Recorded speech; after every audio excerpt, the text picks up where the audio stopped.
Oh my gosh. What are you doing here? Sitting? I'm trying to sleep. I go to school tomorrow. College. Oh, that's a big day for you. Congratulations. Well, since you're here, can you tell me a bedtime story? Sure. When I was about your age, I was getting ready to head off to college, just like you. I had some fear running through my veins, but I also had some excitement exuberating through my internal organs. But one of the things that really kind of made me sad was leaving behind my tight-knit group of friends down at the Tennessee Public Library. Because we had grown like really close. Me, Mike, the other Mike, fourth Mike, because third Mike passed away. And Tyreek, he had the deli across the street. That's where he did a lot of his business. Just the way he sliced those meats. Like, you just can't describe it. You have to be there to believe it. Like, he helped me through the loss of third Mike so much. Just one slice of ham at a time. One slice of provolone. Just always like, when I was feeling empty, he filled me up. Anyway, back to college. I went to SVU. It's a great school. I studied crime and how to fight it. And I joined a fraternity that really helped me embrace my masculinity. It opened so many doors for me, whether it be the door of the fraternity,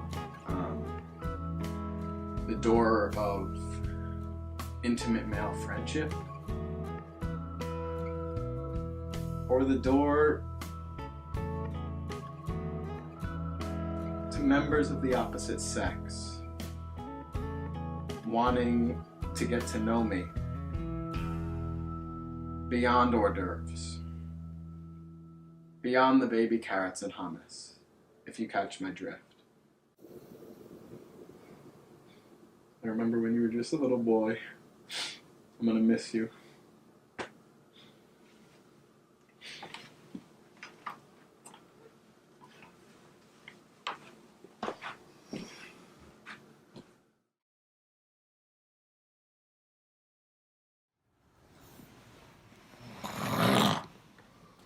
Wakey, wakey! Hello. Why'd you wake me up? Your fucking uncle, what they think? Oh, well, I kinda wanna go back to sleep. Can you tell me a quick nap time story? Okay, so when I was about your age, I went to the Dwan Reed, and they wouldn't give me any damn licorice. They told me, we don't sell licorice here. This is a drugstore. This is Dwan Reed. And I begged them, and they just wouldn't give it to me. So I asked to see if I asked if I could see a manager, and they said we don't have one.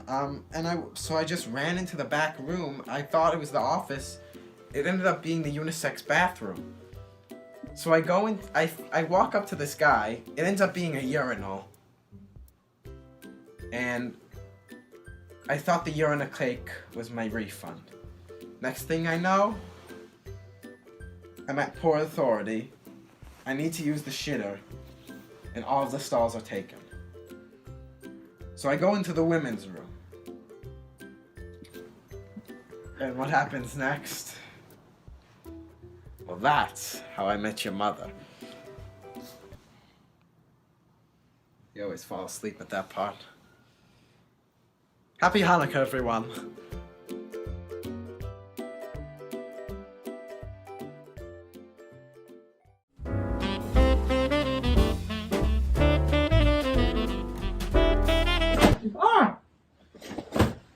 Oh, hello. What are you doing here? I'm your uncle. What the hell do you think? Well, it's Christmas Eve and I need to wake up early for Christmas. Can you tell me a bedtime story? Yes. So it was about 36 years ago when I first met Santa Claus. I was at the shopping center down in Rockland County, and boy, it was bustling and hustling and could barely find a place to breathe. I was going for a midday snack at Felipe's double-decker sandwich place, and in between my two stacks of meat, I saw a holy figure in a red jacket with a white beard and the eyes of a living legend.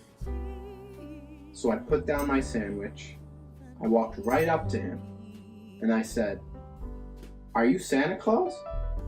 And he said, "Yes." And then he walked away, so that's all I really, They always fall asleep at that part.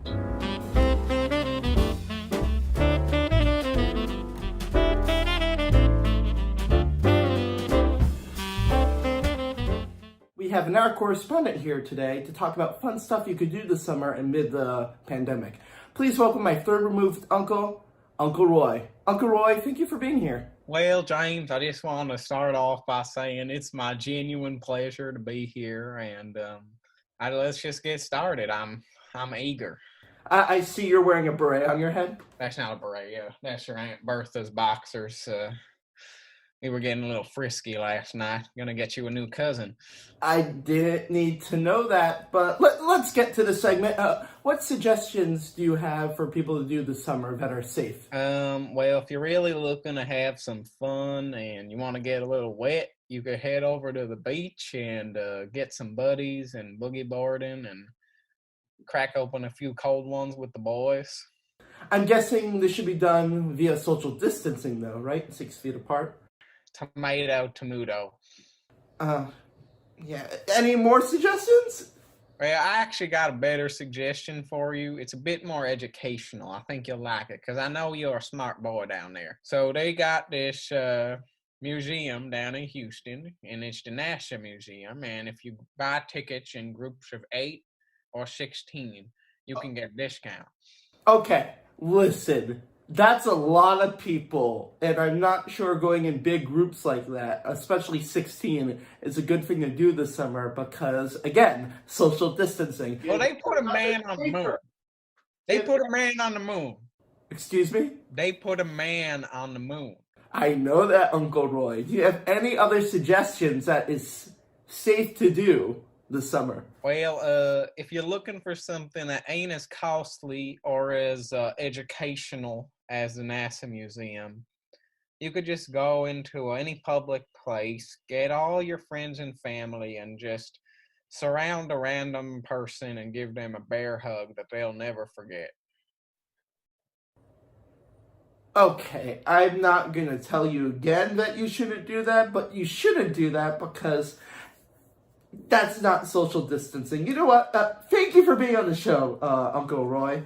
My third removed uncle, everybody. I'll see you later today at the intervention. Speaking of removing shit, I just got this big-ass wart removed off the tip of my... And we'll be right back.